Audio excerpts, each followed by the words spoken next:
ring tu nun ha chol na ti kha kan thu pui tur ani a he tun lai kho vel thilom zia kan suya ring kho vel mi sing nun phung thim phim hi han chu ti la kan mu a kan ngai kha a kan suya a sual na te apung na sem ema sum le pai a na te ana sem ema thil moi lo po thulovin a kan du dan ning kan hlok na turte kan nom na turte zongin ke kan pe na hei pathian du zong ani em ring tu te ti tur ani em ti po ngai tu achang lovin tun lai dan alom ti ren rengin kan nun khovel ni te hian kan manga tin khovel ram sao zo khiri la in do na te ral thuam in nei that siap te tiang zo chan chin ha dam thak le chan chin lom khiat tur hi awang to khop me kan tun lai khovela hian heng zong hi eng wang nge mi sing te hi ti tak maya kan phus saka kan buaya kan thili kan ti chuan abul bera chuan ha chol na kan zong ani ha chol na nei kan dua sum le pai kan zonga ha chol na nei kan dua pathian du lo zong le pathian du zong po thia thang to lovin kan du dan ning thra kan ti angin kan nunga mi mei po kan veng seng to lo ani chu tiang chuan chung zong kan nun tui hal re na tur kan nun chung ril ruak no khana tur zong hianin kan che a kan buaya he internet khovela te kan cheng to a ngai thang tur chi sang frang te kan zonga ten khanin mu nom chi sang frang te kan zonga tu te mai po hian no bang pui thling thleng hian heng zong pui eng fang ai tiang tak maya buai pui le a chung nge kan ni kan ti chuan kan nu na chol lo oma ha chot na tu kan zong fang ani chu chiang em a chu vai ha chol na he ring tu te nu na hian ha chol na hi ang takin nge ara chol thin nge apoi mo na ring tu in ti si tu te nun nge ha chol lo thin ti te venia hianin I kan soi tum ani a ama sabera chuanin ha chol na om sia le poi mo sia soi ma sak ka duwa ha chol na han ti chuanin venia kan soi dan tur ang zoi ka soi don na khil fia ta tam ta ko omang ama ro chu kan thu soi tur tum ang zongin ka herdona ha chol na chu thamuan na rin om na thu oi na in pek na le enge lom na in fin thomina asiam nun ron ra chuak kha ani a kai toina chuanin thamuan tak le ha dam take eng hun lai po a om thei thin har sana le mang na le buaina kara po a ha chol tlat ha dam tlat kha nun kha kan soi tum kha kan soi tum chu ani atin a poi mo em a he ha chol na hi pa pathian po hian angai poi mo ani ti alan chian em chu chachin cha chuan a sia bung thum chang som paruk chang som pasari chho kan chiar chuan pathian thu lar takani a pathian ko vel amangai em a chu ti chuan fa kamal le chuna pe a ama chu tu po ringa piang an boral lawa cha tu an nun an nei zo an nei na turin pathian ni la fa pa ko vel a ron tir thu min pe min sila ko vel ama afa an dam na turin pathian na fa ko vela atir ni zo kani chu om sia chuanin mi hring fa te suala kan klua pathian min mangai sia tiang chuan dan khir tak mai min pe kan zong fam kim thei bok si lova mi hring nun kha ha chol lova asiam tu pathian po kha aril ru kha ha chol thei lova ni mangai ka wang khan pa pathian ril ru ha chol thei lova cái này mình sinh te kan nun a ha chol chuang bok si lova chu tiang chuan le fa na pa pathian ta le mi sing a thin lunga ha chol na fam kim alom theina turin la li su krista kha pa pathian ni min pe ani chawangin he ko vela le va na ha chol na fam kim alo theina tura la li su krista a fa pamal le chun meu pa pathian ni min pe ko wang khan ha chol dai apoi mo ani ti a chiang em ani tin thil poi mo tak ani sialan na pakhat poka chu setana po hian ha chol na tur hi alo zong ve na sakho maya azon na sata wangin mi thing fa te min beya sual wangin kan klua ke mania suala thon chi sanga thangalo oma zalem takin kan chung kwa kan mi mal nu na kan khotlanga ha chol na ron zongin zalem takin sa kan he arong om thina ni chome chu ko bung so ba cha som mi palia kan mu a mi ko chung taram huai sual chuak ta kha ni chol na zongin tui ob lo na mu na te khan avaka ma se chol na reng kha amu lo ti thu kan mu a so va in satana po hian ha chol na ha dam na hi azong na se em a kai ma ni nu na kan chung kwa kan khotlanga kan riu put ba hian sual se tan hi nge ha chol thina pa pathian ni ha chol thin ke ma ni va he tu zo nge ha dam le nuam taka lim taka om thin ti kha với chấm đua hiền mà ni rồi rồi chịu tay là chẳng lên cái gì à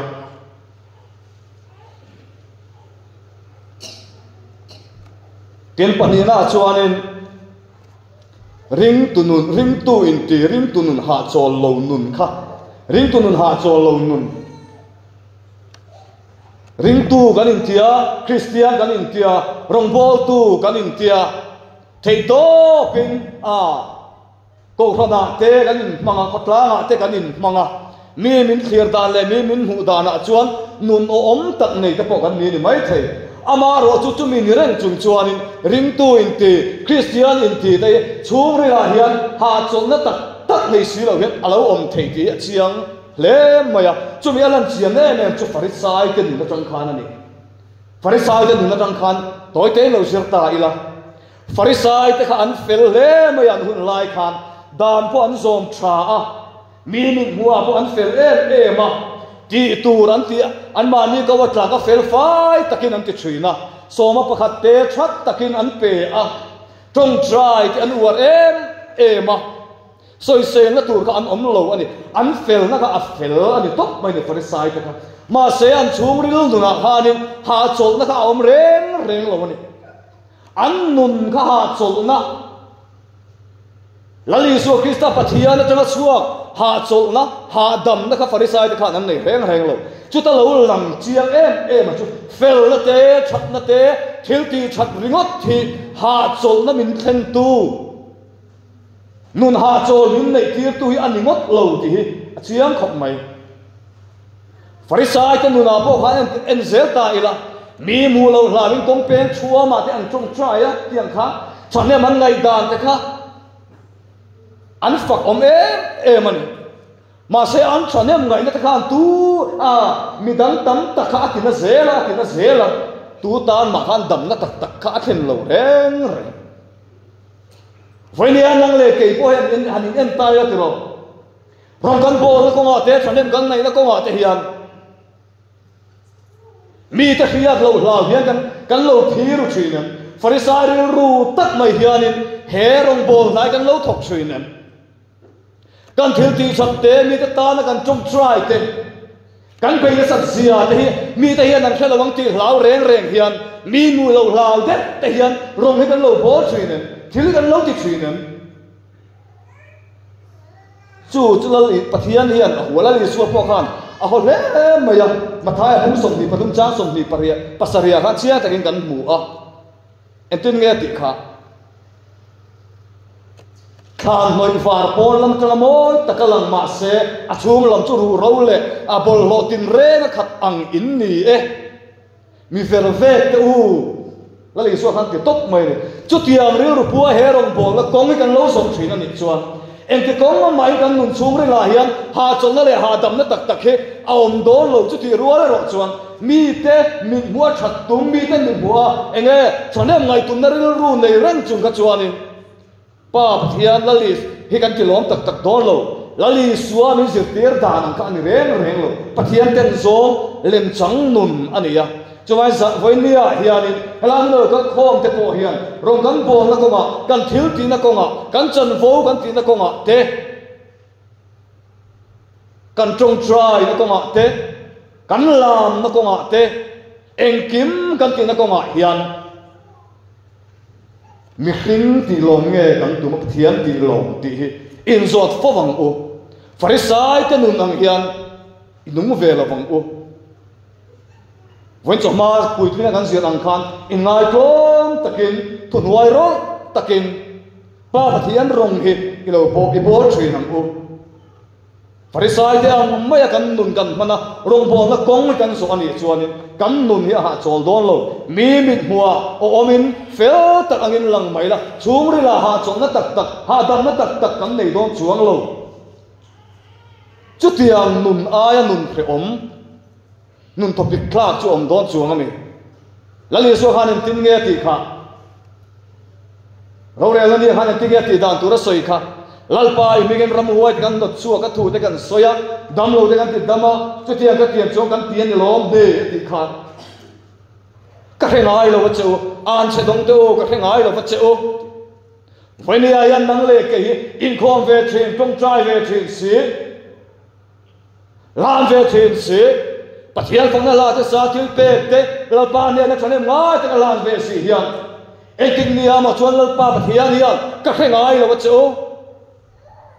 kum khom ei a dia pola le a pol ta na bua sa ya chon mi kal san ro ti hian an chia hi min lo ve mai palang ti a lom khop mai cho wangin kan rel ro kan ngai tu na ka voin ya hian ti tharila ha chon na fam kim kan nei thena tu rin farisai ka rel ro ke mani om thina hi i pai bo bang u ti chon lal pa lom zong mi kan lo ni thei don ani chu tiang ni lo fa soyang khan mi sing ti lom tum mi sing sian lo hlau reng reng le choi moi du reng reng kan kal ni chuan kan tok na tur chu arab khlak khopang tin pathum na chuan ring tu nun ha chol te nun zo soi le do na ama sabera chuan in kan soi du achu atira kan soi ang khan in ha chol na fam kin nei tur chu in pe na te rin om na te thu oi na te lom na te nei angai ani chumi tel lo chuan ha chon na hi om thelo mi hring nu na po mi sing le mi sing in kara po ani thofa tin kan chunga in po lo khleng sala I thu ni se ti alal pa pathian ni kan chunga ro rel dan song chunga po lo amen thei nun kan nei lo chuan in ha chon na hi kan nei don lo fa tin ha chon na kan nei na tur ko ma pathian in zirte na chang min pe ka hian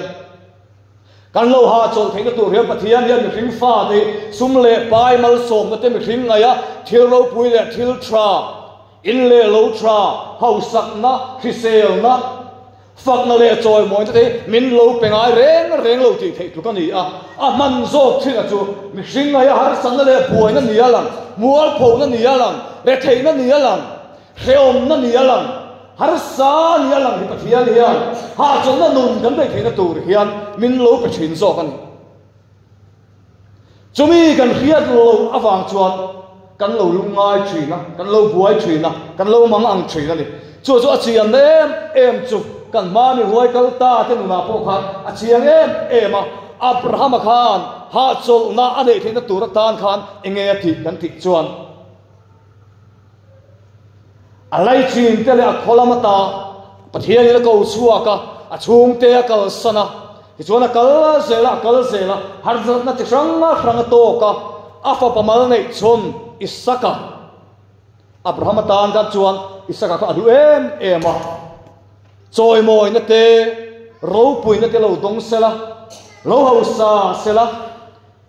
mi ta tan mal som na te lo ni sela ka ming dai lo na tur lo ni sela tin Isaka tan khan thil tra tin reng kha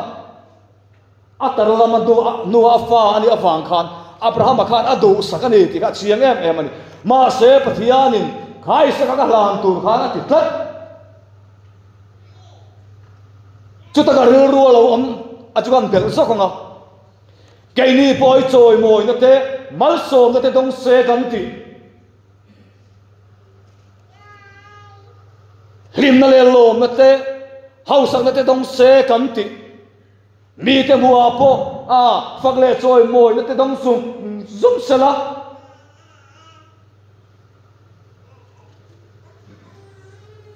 khovela po hianin nuam takin sela rongbol na ko nga po din mun trale din mun sangte chang ve zum sela kan ti thin kan isaka he keimani he pathian ne kan lan ral hi anaya kan lan phal kan ui bet tat ani chuan ha sol nai kan chang tak thei dong lo chi chiang khop mai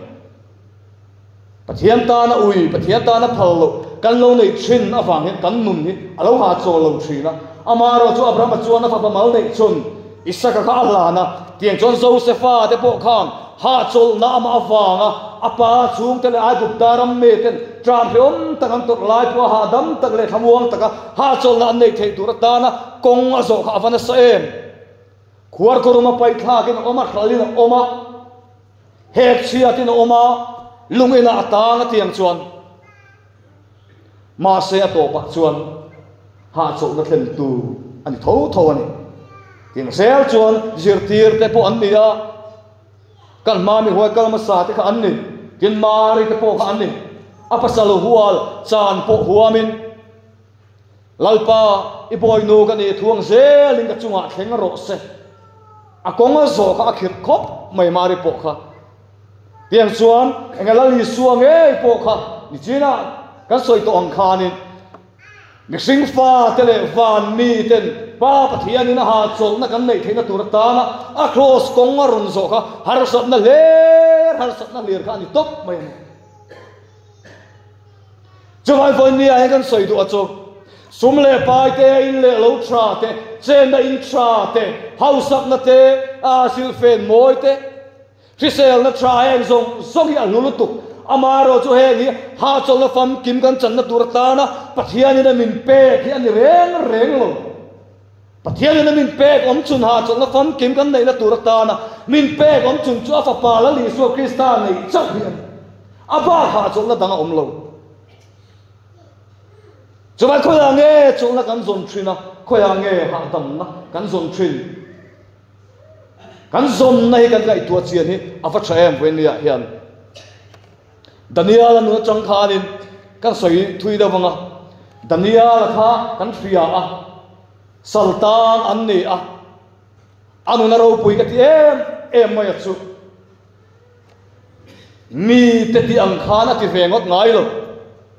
thil tha le thil ti om tak nialang po kha Daniel kha chuan pa pathi pathian a chi awang khan a ti ve ngai lo ani abuai pha lem lo boka tin Daniel a bungru a chang so ma khan kan mu he thoi karil ro alua na sakhop mai tun lai chu lal daria la lun lai kha ni Daniel kha hek chiat na tur an zong char amaro chu mi fel tak an yarin om tak le dik tak thila ki thin sia soi chiat na tur ka an khebok si lova ti chuan atan fal han kam ta thang an kam ta lal daria ne na ama e sik tu te khan et hian an vakhil ta ni som thum chong kha ama daria ne na cho lo chuan mi hring emo pathian dang ne na dil la thlem reng kha chu sakai bang nei po ka pai lo tur ni ro setin rop nan va siama a chan chu Daniel kha ni khata voi thum pathian ne na kel ve tong trai thila ni ti han ka chiang em ti siat na tur khan an zong trin an dap trin an mu zo si lo pathian pol trin na pathian ta na anu na man tlat na ka ma ti siat na man an tum ka pathian ni na phal tlat lai ta ka amak ka ti ro pui ka ti trin ti chuan to chuan an chuak ta chuan Daniel chuan alo kheta bong rok cha so ma kha ti hena ran soya ti chuan Daniel chu a in lama honga ama lo ti chin dan angin apin dana aluta Jerusalem lam hoina chong tra ya ato mailo helai takin ga ro em tu chu a chong tra ya ti khan to mailo lom thu asoya ati Daniel ka thina ko tlanga do da na le mu ange ama ti chia tum na huna om reng lai po khan a chong tra kha la ange a tha tham chuang lo a tha tham lo mai ni la lom thu ala soi zel anun ka van ha chol em tero anun ka van ha dam em cho tin nghe găng tiang ta siam tu na tin nghe ti kha Heom na lo kleng ma sela buai na te lo om ma sela kalom se lang hai fiai lalpan na mingai tua chen tia la siam tu na lo soi ka tania la hian afanun chu pui chia tak em te lo pathian kha na chan chuak dong tho sia tania la kha sakai bang nei pu ga kha khan tania la kha pathian ya chan chuak ti kan khria engtin na ma sakai bang nei kha atilo ti kan khria heta ga rel ruwa lo oma chu ela tinge a chan chu don tho ka chuan sakai bang nei po ka an pai lu ma te khan pathian ni a chan chu mai lo le ka ti chi a thian te po khan ni tho mai pui an pai lu dong khan da ga rel ruwa lo lian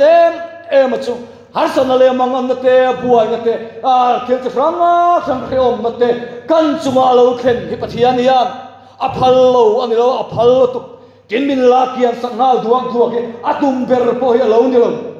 chu har sat na kara chuan chu har sat na chumin ma chom tira chu har sat na muna nge mai chuan a ro pui na min mu chian tira chu a ro pui na min mu chian tira wanga ama khengai lo te poina dam na la li so krista ha chon na la li so krista an lo dei ve theina tur ta na min ma chom tir min mu fia tir ya du thi ni lo ni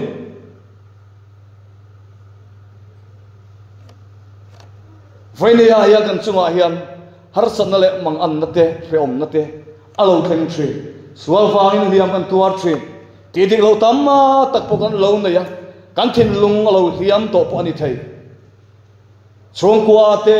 har san na te buai na te kan lo to sa he po ani thei ya kan tak sa din mun te po alo ong ro pin alo chau po ani thei ma se Daniel te ang hian pathian ya min cher hi alo dum thri a chan chumo har sat na bula hian pathian ro pui na hi alo fia thri pathian ro pui na le pathian rin tlak sia hi mal som na min pek sum le pai ki sel na le him na le lom na hian mi khing te ya kan mu fia zo tak tak lo fa chu fal har sat na le buai na le mang an na te kan chuma lo khen hian kan lo mu fia zo thri na bel tlak rin tlak ani zia te ha chon le ha dam na ni sia te alo lang chiang zok thina chu pathian hian min ruai tum dan ni alo ni chi chu voi ni a he sir chuak kan ku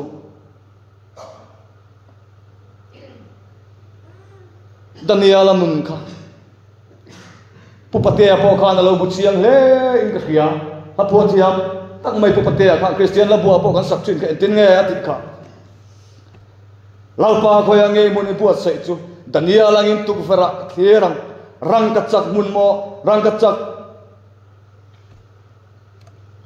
le amun ro pui chu khema po thing che taling ka thierang ati pate po khan tha Daniel anun kha ren namit khan lo thier pui am niang lalpa ko yang nge ni mun buat sai chu Daniel ang in tuk fera ka thierang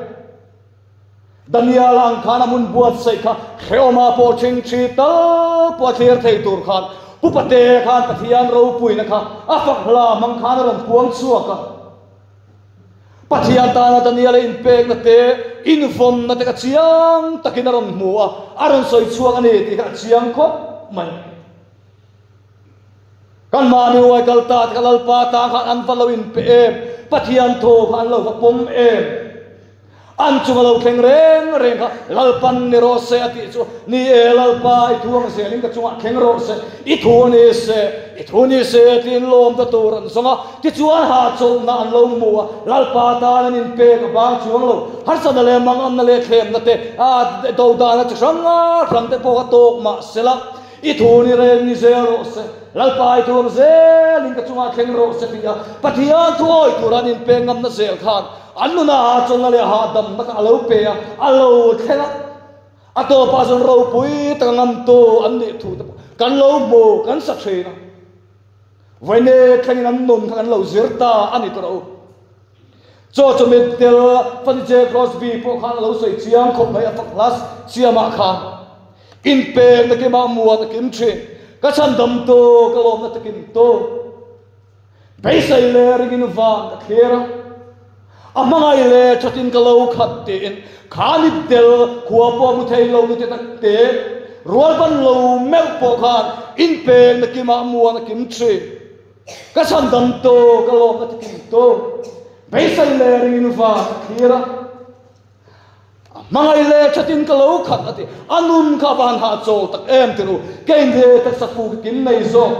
pia sual reng nei lo chia le chakriat na in kim thiang tak nei zo ka hian kan vat duk lo em tiru kan chan dam to kan lo na kim to kan ha chol na kan dam na kan thamuan nei kan nei tak takin ama ne kan leng don thin ama ne ni som na tak tak kan nei thin ti venia hian ngai tuai la kan ma yan har san le puan tamma tak te polo om rose nang le ke poyo ko vel kan om chong kan sin kong kan zo chong hian har san le puan te kan nu ron ti puaya suala fa in liam kan lo tuar thi chu kwa te thina fa in chen te lo om chen kan mangai te kan lo chan klak cham na te bor som te min lo klak buak thin lo ni the lali suanung kan zuina ko ma po mu sit na te soi chia na te arsa ti ngoi ngoi sam te kan lo dei kan lo tok thin po ani the ani kan met tui hia po atlak zoi hon alo khen po ani the ma se mo la siam to chuan tin nge ti kha he kan sin kong kan zo to puna chuan mo ka pa ne ka khen una chuan ka khual sin kong ka met to e mi so ko sat to anga ka pai nen lo ho ka hak lel ati he kan sin kong kan har sat na to te lale so krista va kan khom te lale so krista va kan ti ram na te buan le mangan na kara po Berson na legisel na kara po chungkua sual na minliam na kara po lalpa lam kan hoi tlat na kan sin kong te pa den kan tenu na chuan kan sin kong chan chin kan la khil ve to don ani choti huna chuan ai hiang kan met to e te min ro khol sak to kan met tu e ta to lo fang chatuan chol na chatuan ha dam na chatuan ha chol na chatuan na ta kan nu na takin kan lo chang to don ani cho puar kam la khan ti na rom ti kha dam lai ke om zong tuara chan dam to hing fa riang te chatuan chol na duan chan chang ta kum khuai nan chol hlem to ang te en puar kam la khan a lo khir lo a lo soi lo to ani kha lali suami nga va kan ke om tuar na te lali suwa va kan chan te lali suwa va kan ti kan tor zong te Sandam to mingfa kan rian na kan mangan chin zong te po ama afang ani chun kina chuan kan lal kum ti cha to kum khuwa kan chol hlen na to ti chiang to ane veni ai ne thar leila kan ba ti turama hi chel tak le huai takin tran zelila lal pa ta nin pedeu dewila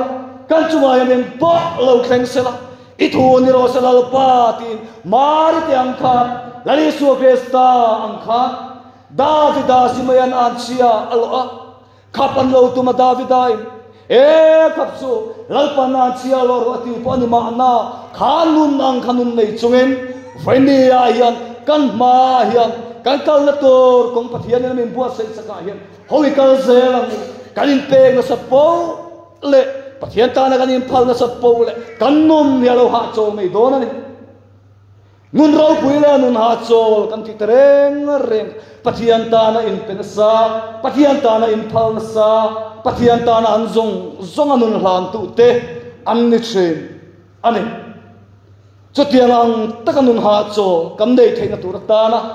pa pathian na pa pala li su krista din pe a chatuan nun na